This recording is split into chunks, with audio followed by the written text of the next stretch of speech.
ఈ రంగారెడ్డి జిల్లాలో రంగారెడ్డి జిల్లా ప్రజల యొక్క ఆశీస్సులు చిరస్థాయిగా నేను మా అమ్మ మా నాన్న తరతరాలుగా మేము రుణాలు తీసుకున్నా కూడా మేము తీర్చుకోలేము. ఇంద్రారెడ్డి గారిని 5 సార్లు, సబితా ఇంద్రారెడ్డి గారిని 5 సార్లు, 10 సార్లు 1983 నుంచి ఈ జిల్లా ప్రజల ఆశీస్సులు పొందుకుంటూ వస్తున్నాం. కానీ మా ప్రస్థానం కూడా ఎవరికైతే మేము పార్టీ ఎందుకు మారినామో మా మార్పుకి వీళ్ళందరి మార్పుకి తేడా ఏందో ఒక్కసారి మీకు తెలియజేసే ప్రయత్నం చేస్తా. ఇంద్రారెడ్డి గారికి రాజకీయ భిక్ష పెట్టింది స్వర్గీయ ఎన్టీ రామారావు గారు. ఆ రోజు 1994లో ఆగస్టు కుంభకోణం తర్వాత ఇంద్రారెడ్డి గారు ఎన్టీ రామారావుతో మిగిలిన 2 ఎమ్మెల్యేల్లో ఇంద్రారెడ్డి గారు ఒక్కరని విషయం మీకు యాద్ చేస్తున్నా. ఆ తర్వాత ఎన్టీ రామారావు గారు చనిపోయిన తర్వాత స్వర్గీయ రాజశేఖర రెడ్డి గారి ఆహ్వానంతో ఆ రోజు మేము కాంగ్రెస్ పార్టీలోకి రావడం జరిగింది.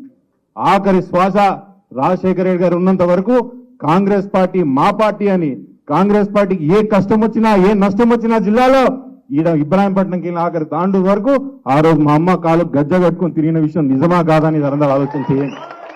అట్లాంటి నమ్మకంగా ఉన్న కాంగ్రెస్ పార్టీ అమ్మ మీద 5 సిబిఐ కేసులు పెట్టింది. రాష్ట్రంలో ఉన్న ఏ కుటుంబాలకి 2-3 టికెట్లు ఇచ్చినా మా కాడికి వచ్చేటప్పటికి 1 టికెట్ ఇచ్చి అవమానం చేసింది. లాస్ట్ కి మేము నమ్ముకున్న వాళ్ళు కాంగ్రెస్ పార్టీ, మేము మోసిన కాంగ్రెస్ పార్టీ మమ్మల్నే కథం పెట్టాలని చూసినప్పుడు కేసీఆర్ గారు, కేటీఆర్ గారు ఇగో అవకాశం దొరికింది, కాంగ్రెస్ పార్టీకి బుద్ధి చెప్పే అవకాశం దొరికింది. మేము కాంగ్రెస్ పార్టీకి వెన్నుపోటు పొడవలేదు, కాంగ్రెస్ పార్టీకి మమ్ము వెన్నుపోటు పొడిచినప్పుడు అప్పుడు బయటకు వచ్చినాం మేము కాంగ్రెస్ పార్టీకి. మాకు వీళ్ళకి పోల్చకండ్రి.